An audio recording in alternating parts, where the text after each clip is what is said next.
Hi, my name's Alyssa and I'm Brightly's low waste lifestyle expert. If you're into sustainability, subscribe down below, become a change maker, but other than that, let's get started. So today we are talking about 5 sustainable beauty hacks that I think you need to know about. And obviously beauty is a very personal experience, so take everything in this video with a grain of salt. These are all items that I really love and I recommend to the masses, while also acknowledging it might not work for everyone. Tip number 1 is using soap bags and loofahs. Now, I have not bought a body exfoliator in so long, and as somebody who loves exfoliating their body pretty regularly, that was really weird for me at first to ditch that. But because these items are so long lasting and so reusable, I have had them for so long that I just forgot what it's even like to own like a physical body exfoliator. So there's 2 kinds, and let me kind of tell you how I use them. Now keep in mind, if you're into the super intensely gritty exfoliators, this is not that, so you might want to stick with your standard exfoliator if that's what you're looking for. These are a little bit of a more gentle, sensitive skin exfoliant. So let's start off with a fan favorite, Soap Saver bags. Now you can put an entire bar soap in these, but the way I love to use them is when I get down to the soap slivers, the little pieces I don't really want to use. Like, you could use it, but it's not really enjoyable. I plop those in that bag and I kind of save them up for a little bit. And that's kind of why I have both the loofah and the Soap Saver bag. Why I'm filling up my Soap Saver bag, I'm using my loofah in the time being. But the Soap Saver bag is my favorite, it is my preference. That's why I say if you only want to buy one, you can put an entire bar of soap in it. And then all those little pieces, once I wet it, it lathers up and I kind of use it just as I would a standard loofah. This is the type of exfoliator I like to use before and after I shave. It's a little more gritty than the loofah. I feel like it does a tiny bit better job at actually really exfoliating. And the bag I got has a hemp string. It's 100% compostable, which I think is really great. So love the Soap Saver bag, definitely recommend it. Now the loofah. So a natural loofah is just derived from a plant. They're not new, they've been around for a long time, but we've just kind of been sold this idea of plastic loofahs. So really, this is the OG loofah. So with these, you get them and they're super stiff. And you're probably holding them, if you've ever seen them in a soap shop or something like that, you're like, how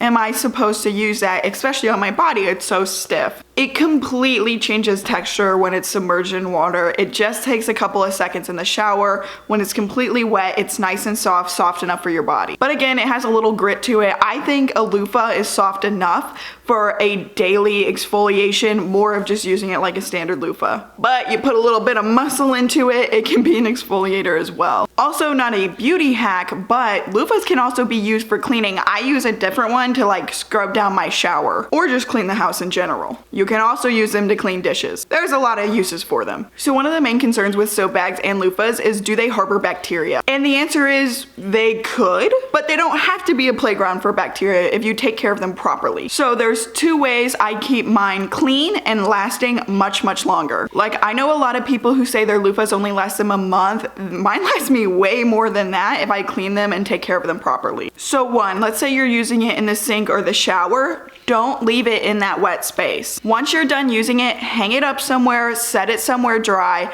where it's not gonna get wet. That's how they get really gross really fast, if they're consistently moist. And number 2 is soak them in boiling water. We actually even made a TikTok about this. I just put some boiling water into a heat safe bowl and I kind of use tongs to toss it around in there. I let it sit for a couple hours or while I go to work, and then it's clean. This even removes stains, so it's a really great way to clean them if you're using it for stuff like cleaning the house. But also, if it's going on your body, you're gonna want to do this pretty often as well. I do this to mine about every week and I feel like it keeps it lasting forever, but you could probably do it a little less if you're not using it every day. Like my Soap Saver bag, I don't boil it until all the soap slivers have come out of it. So yes, love loofahs, love Soap Saver bags, highly recommend, and super cheap. Tip number 2 is soap brows. Now, I feel like a few years back when I was still watching, heavily involved in the beauty guru space, soap brows were like the thing. Really, I ignored it at the time because I owned brow waxes at the time and I've always used them because my eyebrows tend to just fly all over the place. I mean, they still do. My eyebrows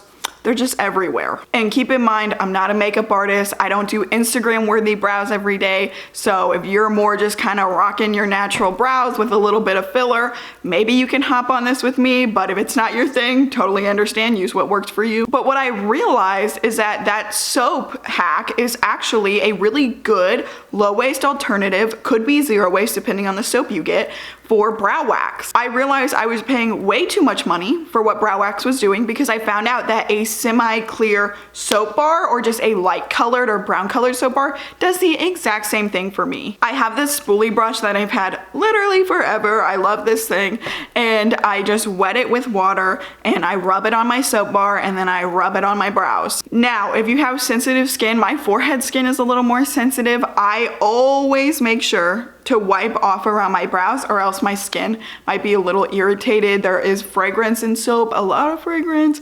So that could be why. And it's just a good way to keep them up. Like when I wake up, my brows are just pointing down for some reason and I don't know why they do that. But Soap Brows has completely changed that for me. I swear by it. I really love it. So hopefully you'll love it too. I've seen other people also store them in like a little tin with a little water spray bottle in their makeup drawer. I just do mine in the bathroom, so it's not a big deal. But that's another way to store it if you do yours at like a separate vanity, not near a sink. Tip number 3, buying long-lasting products. Now, this goes along with our whole message of imperfect sustainability. You know, I'm not gonna sit here and tell you all these brands you should buy and all these makeup products that I love that I think you'll love, because the fact of the matter is I don't know what you'll like. And I actually personally don't own a lot of eco-friendly or sustainable makeup myself. And that is because before I transitioned into living a more sustainable lifestyle, one of my overconsumption habits was definitely makeup. It was like one of the top up there with clothes. I have a lot of it still. I gave so much away to friends and family and I still have so much makeup to get through. So 1, I don't have a ton of recommendations for you because I don't own a lot. And 2, I don't know what's gonna work for you, but I can tell you one thing. I know that sustainably made products are fair price, but they're not always a price accessible to everybody. So I'm gonna tell you a tip I use on times that I can't find something that works for me. So I'm just gonna use one example for you right now, and that is concealer. I like my products to do more than one thing. So when I look for a concealer, I want it to be like spot treatment, kind of foundation replacement. I also want it to be good under my eyes, and I also want it to be my eyeshadow primer. I want it to be able to carve out my brows, my lips. I want it to do everything I need it to do. And what I've found with a lot of sustainable natural beauty products is that it's either not a heavy enough coverage for my face personally, or it runs out very, very quickly. So I've actually had this product for a long time and that's why I still use it, but I would consider buying it again if I don't in the meantime find a better option, and that is the Tarte Shape Tape Concealer. Now, in no way am I recommending Tarte or this concealer in the aspects of sustainability, nor am I really recommending it to you at all. What I am recommending to you is that you find a product that works for you, you know you're gonna use 100%, and that lasts you a really long time, so that even if it's not a sustainable product, you're not buying it super often. So that is a little tip on if you can't find something sustainable that works for you, but you still want your habits to be a little more just sustainable in theory. Okay, it is progressively getting darker. I think it's gonna storm. So please ignore the fact that it has gotten so dark and I didn't even realize it. I'm gonna turn on a light and see if that does anything for us.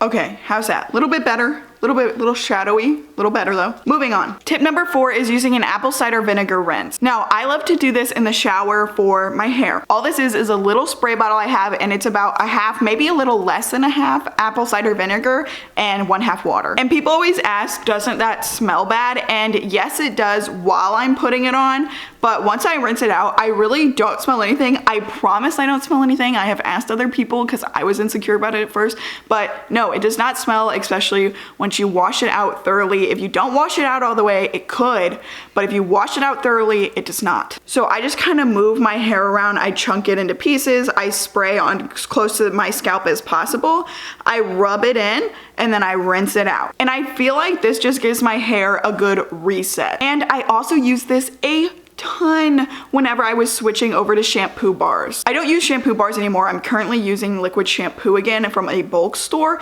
but let me tell you, when you are transitioning into a shampoo bar, for some reason my hair was super greasy all the time, and I used the apple cider vinegar mixture like every night or every 2 nights for about 2 weeks, and then I just didn't need it anymore. It was really weird.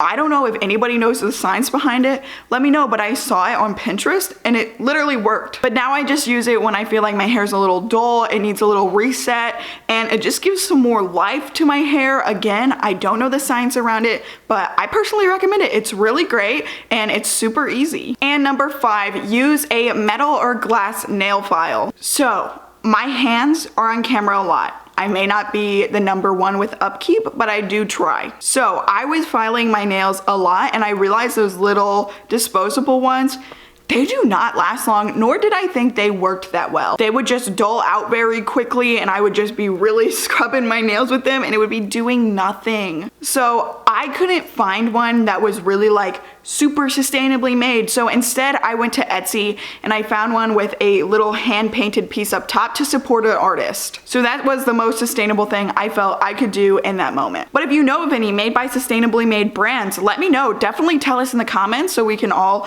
look at them together. I personally use a glass one infused with crystal, but I also know they make metal ones as well. Infinitely reusable, so if you care about your nails or you use your hands a lot, definitely recommend it. Well, that is all I have for you. I hope you learned something new. If you have any other beauty tips for beginners, drop them in the comments below. Other than that, subscribe to this channel, like this video, and I'll see you next time.